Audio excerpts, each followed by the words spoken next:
My name is Grace. I want to tell you my story. It is not a sweet story, but it is real.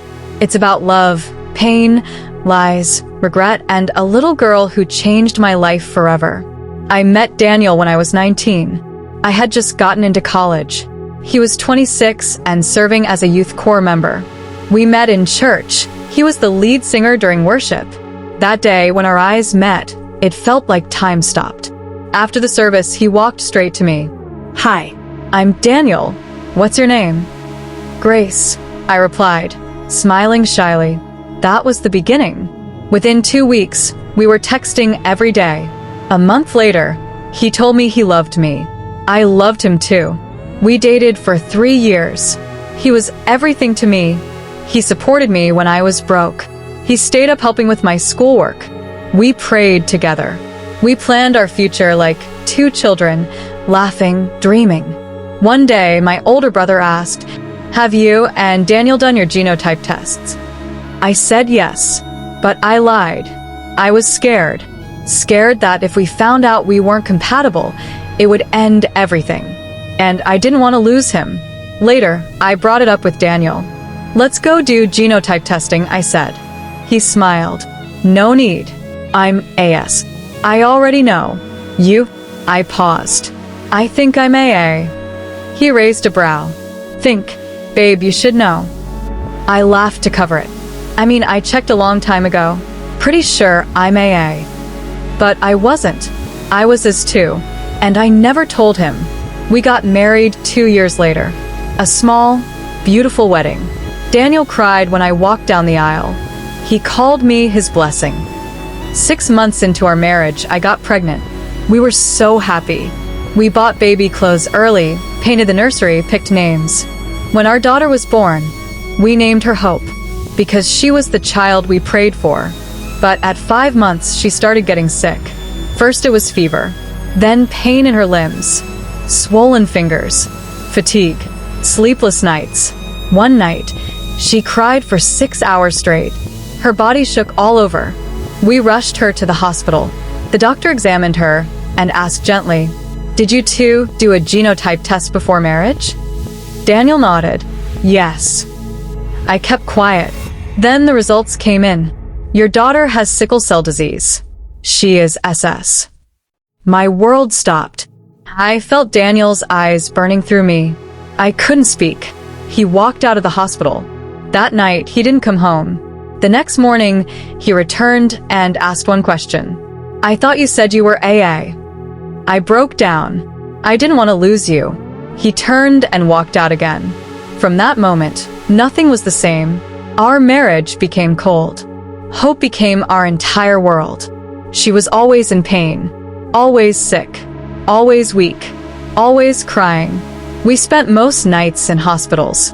We sold our car, took loans, sold my wedding ring. Daniel stopped talking, stopped praying. He became angry, distant, tired. One night, while Hope was in the hospital again, he looked at me and said, "You destroyed our lives." That sentence broke me. I cried every night, but I stayed strong for Hope. Then one day I got a call. "Grace, do you know Daniel is now living with another woman?" I waited until he came home that night. "Where are you coming from?" I asked. He didn't lie. From someone who doesn't lie to me. He moved out the next day, and I was left alone with our sick child. Hope turned 9. 9 years of pain, but also 9 years of courage, of smiles through the suffering. She would ask me, "Mummy, why am I always in the hospital?" I never had the answer. One day she asked, "Mummy, am I going to die?" I held her and said, "No, baby, you'll be fine." But in my heart, I feared the truth. Daniel still came around, birthdays, sometimes with gifts, but his love for me had died. Then came that Saturday. Hope couldn't breathe. I rushed her to the hospital. Her fingers were cold, her lips dry. They placed her on oxygen. The doctor said, "She needs blood urgently." I called Daniel. He said, "I'm in a meeting. I'll come later." He never came. That night, Hope opened her eyes, looked at me, and whispered, "I love you, Mummy." Then she closed them. Forever. She was just 9. My only child. Gone. The next day, Daniel came. He saw her body. He broke down in tears. He held me and whispered, "I'm sorry." But it was too late. We buried her in a small white coffin. As they lowered her body, it began to rain, as if heaven itself was mourning. After the burial, Daniel stayed a few days. For the first time in years, we talked like friends. He asked me, "Why didn't you just tell me the truth?" I said, "Because I loved you." He looked at me and said words I'll never forget. Real love tells the truth, even when it hurts. He forgave me, but he couldn't forget. We went our separate ways, but we made a promise. Every year, we would visit Hope's grave together. That became the start of healing. It's been 4 years since we buried her. I now work full-time teaching young people about sickle cell. I started a small awareness group called Hope's Voice. We go to schools, churches, markets, spreading one message. Backhand index pointing right, medium skin tone, know your genotype. I've spoken to over 400 young people. I've helped couples walk away from love that would have brought pain. Because pain taught me something. Genotype is not just 2 letters.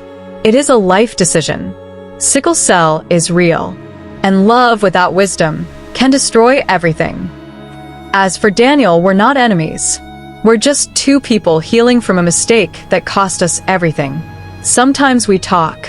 Sometimes we sit by Hope's grave and cry. But every time I speak to a young boy or girl, I feel like I'm keeping my daughter alive. Her pain wasn't in vain. Please, know your genotype. Don't guess. Don't say God will do it. God already did. He gave you knowledge. Use it. I didn't. And I live with that pain every day. But I'm using my pain to save others. That's how I honor my daughter. That's how I live again.